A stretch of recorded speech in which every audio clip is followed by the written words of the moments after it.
आहात आपल्या हक्काचं चॅनल, आपली बातमी आपलं चॅनल वन भारत। कल्याण डोंबिवली महानगरपालिका क्षेत्रातील 27 गावांमध्ये क्लस्टर योजना राबवण्यात येणार असून या क्लस्टर योजनेला येथील नागरिकांनी विरोध केला आहे। याबाबत सर्वपक्षीय हक्क संरक्षण संघर्ष समितीने एल्गार पुकारला असून चर्चा तर होणारच। या कार्यक्रमाच्या माध्यमातून 27 गावातील प्रत्येक गावांमध्ये क्लस्टर योजनेविरोधात जनजागृती केली जाणार आहे। याचाच एक भाग म्हणून सोनारपाडा येथील साईबाबा मंदिरात जनजागृती सभेचे आयोजन करण्यात आले होते। यावेळी या सभेत कशा प्रकारे क्लस्टर योजना 27 गावांवर लादून येथील भूमिपुत्रांना भूमिहीन करण्याचा डाव असल्याचे सांगण्यात आले।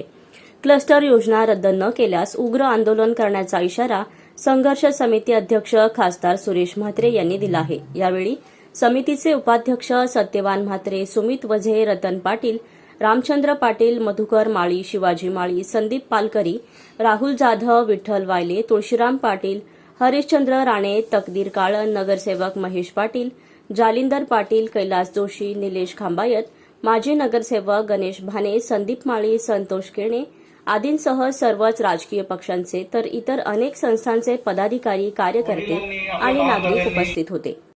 सभेचं नियोजन यासाठी की हे जे क्लस्टरचं भूत जे आलेलं आहे हे पूर्ण गावच्या गाव उद्ध्वस्त होणार आहेत या क्लस्टरमध्ये, आणि म्हणून आम्ही त्याविरुद्ध आयुक्तांना निवेदन दिलं, मोर्चाही काढला 17 तारखेला, आणि त्या अनुषंगाने आज संपूर्ण गावामध्ये जनजागृती होण्यासाठी ही सभा लावलेली होती। आणि सभेतून निष्पन्न असं भरपूर काय होणारच आहे। माझे सहकारी सुमित वजे हे बोलतीलच, परंतु या सर्वांचा मतियार्थ एकच काढायचा आहे की जोपर्यंत 27 गावांची संघर्ष हे स्वतंत्र नगरपालिका महानगरपालिका होत नाही तोपर्यंत आमचा संघर्ष सुरू राहणार आहे। आमची स्वतंत्र महानगरपालिका झाली की क्लस्टरचं भूत आपोआप उडून जाईल, म्हणून आम्ही आमची लढाई शेवटच्या टोकापर्यंत नेऊन लढणार आणि आमचा विजय 100% होणार। 27 कल्याण डोंबिवली महानगरपालिकेमध्ये आपल्या मर्जी विरुद्ध समाविष्ट केलेले 27 गावांची ही संघर्ष समिती, सर्वपक्षीय संघर्ष समिती हिच्या नेतृत्वाने मध्ये आपण मागे 17 तारखेला कल्याण डोंबिवली महानगरपालिकेवरती आंदोलन केलं। यामध्ये 2 प्रमुख मागण्या होत्या। सर्वात म्हणजे क्लस्टर आणि दुसरी म्हणजे आपलं जे टॅक्सचा विषय होता त्याच्या संदर्भात चर्चा केली। मी जसं बोललो तर त्यांनी आपल्याला आश्वासन दिलं की लवकरात लवकर सर्व लोकप्रतिनिधी आणि सर्वांच्या सोबत ही बैठक घेणार आणि त्याच्यावर तोडगा काढायचा प्रयत्न करणार। आजच्या या सभेचं मेन प्रायोजन असं आहे की 27 गावातील सर्व जनता आणि जनतेचे लोकप्रतिनिधी या सर्वांना आम्ही बोलवलेलं होतं। त्यातील बरेचसे लोकप्रतिनिधी आले देखील इथे, आणि त्यांना आम्ही हे सर्व क्लस्टर योजना काय आहे ही त्यांना समजवली, इथल्या जनतेला समजवली।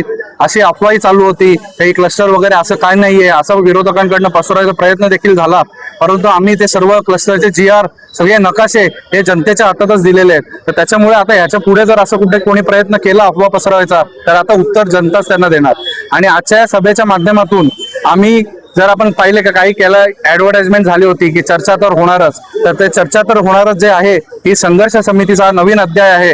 आणि चर्चा तर होणारच या प्रोग्रामच्या माध्यमातून संघर्ष समिती ही सगळ्या 27 गावातील ही चर्चा लावणार आणि हे सगळे विषय घेऊन लोकांमध्ये जनजागृती करणार आणि लोकांच्या समस्या घेऊन त्याच्यावरती समाधान करायचं काम हे संघर्ष समिती या चर्चा तर होणारच या कार्यक्रमातून करते। क्लस्टर हा जो स्लम एरिया त्यासाठी असतो, परंतु सरसकट सर्व गावांवरती त्यांनी क्लस्टर लादलेला आहे। आणि पूर्वी जेव्हा माननीय माजी मुख्यमंत्री एकनाथ शिंदे साहेब यांच्यासोबत आमची जेव्हा मिटिंग झाली अधिकाऱ्यांसोबत, तेव्हा असं ठरवलं की ज्यांना या क्लस्टरमध्ये यायचं असेल त्यावेळेला 40 गुंठ्याचा म्हणजे 1 एकरचा कॅटेगरी ठरलेला होता, परंतु आम्ही मागणी केली की तुम्ही 10 गुंठ्यावरती आणा, जेणेकरून ज्या जुन्या बिल्डिंगी झालेल्या आहेत 30-35 वर्षा जुनी त्यांना या क्लस्टरचा लाभ होईल। परंतु आता जो नवीन GR आला त्याच्यामध्ये स्पष्ट उल्लेख केलेला की संपूर्ण गावांवरती हा क्लस्टर लादून जबरदस्ती लँड ॲक्विजिशन करण्यात येईल, आणि ज्याला याच्यामध्ये यायचं नसेल तर त्याची जागा आम्ही जबरदस्ती कायद्यानुसार कारवाई करू असं सुद्धा त्या GR मध्ये लिहिलेलं आहे। तर ज्यांची स्वतःची घरं गरजेपोटी बांधलेली आहेत त्यांना जर तुम्ही 300 फुटाचं घर देणार तर तो माणूस राहणार कसा? म्हणून आमचा सर्व समाजाचा या क्लस्टरला विरोध आहे।